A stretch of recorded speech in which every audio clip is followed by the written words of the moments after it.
ابن زیاد اہل کوفہ کی نفسیات اور کمینہ فطرت سے بخوبی آگاہ تھا۔ اسے علم تھا یہ لوگ انتہائی بزدل، ڈرپوک اور کم ہمت ہیں، شیر کی طرح آگے آتے ہیں مگر مدِ مقابل کے بگڑے تیور دیکھ کر فوراً ہی سہم جاتے ہیں۔ اس نے ان کی اس بزدلی، کم ہمتی اور بے غیرتی سے پورا فائدہ اٹھایا اور حضرت مسلم بن عقیل اور حضرت ہانی کو شہید کرنے کا فیصلہ کر لیا کہ ان حضرات کے سر کوفیوں کی بھیڑ میں پھینک دیے جائیں۔ ان کے کٹے ہوئے سر دیکھتے ہی ان کی یہ سب نعرے بازی ختم ہو جائے گی اور یہ جوش و خروش بھول کر دم دبا کر بھاگ جائیں گے۔ چنانچہ ایسا ہی ہوا۔ ان دونوں کو شہید کر کے جب ان کے سر کوفیوں میں پھینکے گئے تو ان کے ہاتھ پیر پھول گئے، خوف سے کانپ اٹھے اور کھسکنا شروع ہو گئے۔ آہستہ آہستہ نوبت یہاں تک پہنچی کہ 18,000 افراد میں سے ایک بھی نہ بچا اور سب دم دبا کر اور جان بچا کر بھاگ گئے۔ حضرت مسلم بن عقیل نے جب یہ منظر دیکھا تو اپنے چھوٹے صاحبزادوں کو، جو کہ معصوم بچے حضرت محمد اور حضرت ابراہیم اپنے ابا کے ساتھ کوفہ آئے تھے، ان کو قاضی شریح کے ہاں حفاظت کے لیے بھیج دیا۔ تاریخ کی اکثر کتابوں میں یہی کچھ آتا ہے کہ حضرت محمد اور حضرت ابراہیم، جو حضرت مسلم بن عقیل کے بیٹے تھے اور معصوم تھے، ان کو بھی حضرت مسلم بن عقیل کی شہادت کے بعد شہید کر دیا گیا تھا۔ لیکن روضہ الشہداء میں ملا حسین کاشفی نے اس واقعہ کو یوں بیان کیا ہے کہ حضرت مسلم بن عقیل نے ان دونوں شہزادوں کو حضرت شریح کے ہاں بھیج دیا اور فرمایا تھا کہ بیٹا تم ادھر ٹھہرو، میں تمہارے چچا ہانی کی رہائی کے لیے جنگ کرنے جا رہا ہوں اور ابھی لوٹ کر آتا ہوں۔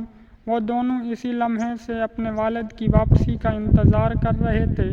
سارا دن گزر گیا، پھر ساری رات بیت گئی، لیکن مسلم بن عقیل واپس تشریف نہ لائے۔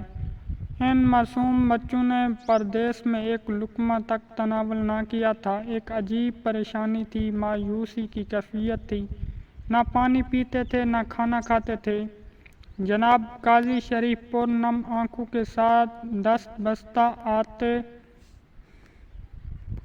شہزادوں کے سامنے پیش ہوتے، عرض کرتے شہزادو کھانا کھا لو، تو وہ عرض کرتے چچا جان ہم اپنے ابا جان کے بغیر کھانا نہیں کھائیں گے، ہم ان کا انتظار کر رہے ہیں۔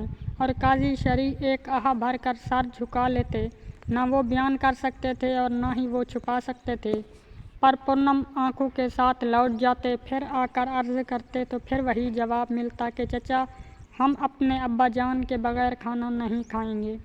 یہ کشمکش جاری ہے، 2 دن سے بچے بھوکے اور پیاسے ہیں۔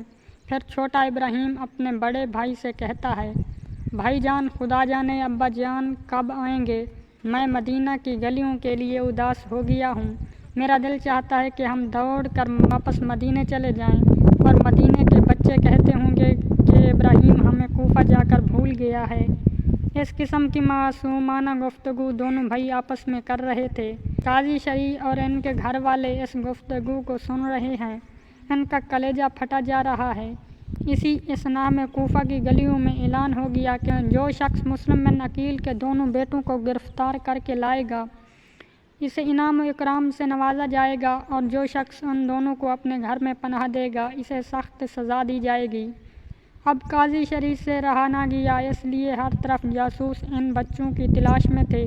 وہ دل تھام کر بڑی پیشانی کے عالم میں شہزادوں کے سامنے آ کر عرض کرنے لگے، میں بڑے افسوس کے ساتھ تمہیں یہ خبر سنانے کے لیے مجبور ہوں کہ تمہارے بابا حضرت مسلم بن عقیل کو شہید کر دیا گیا ہے، اور یہ ہزاروں کوفی جو کل تک تمہارے ہاتھ چومتے تھے، تمہارے دامن چھو چھو کر اپنی آنکھوں سے لگاتے تھے، اور تمہارے بابا کے ہاتھ پر بیعت کر کے ان کی خاطر کٹ مرنے کا اعلان کرتے تھے، سب کے سب تمہارا ساتھ چھوڑ چکے ہیں۔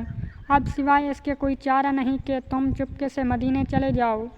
اگر میں تمہیں مزید اپنے گھر ٹھہراتا ہوں تو کسی بھی لمحے تمہاری گرفتاری عمل میں آ سکتی ہے۔ بچے رو دیے، انہوں نے سوچا شاید باقی کوفیوں کی طرح چچا بھی ہم سے باغی ہو گیا ہے۔ کہنے لگے، چچا جان کیا آپ بھی ہمیں گھر سے نکالنے لگے ہیں؟ عرض کیا، نہیں شہزادو، یہ بات نہیں، لیکن تمہاری حفاظت اسی طرح ممکن ہے کہ تم مدینہ چلے جاؤ۔ صبح سویرے فلاں جگہ سے ایک قافلہ مدینے کو روانہ ہو رہا ہے، وہ تمہیں وہاں پہنچا دے گا۔ پھر اپنے بیٹے اسد کو بلایا اور کہا، اسد، صبح سویرے ان دونوں بچوں کو لے کر ان قافلے والوں کے سپرد کر دینا۔ ان کی شناخت نہ کروانا، کسی کو پتہ نہ چل سکے کہ اجنبی کون ہیں۔ وہ چپکے سے انہیں مدینے چھوڑ دیں گے، پھر یہ شہر خود اپنے گھر چلے جائیں گے۔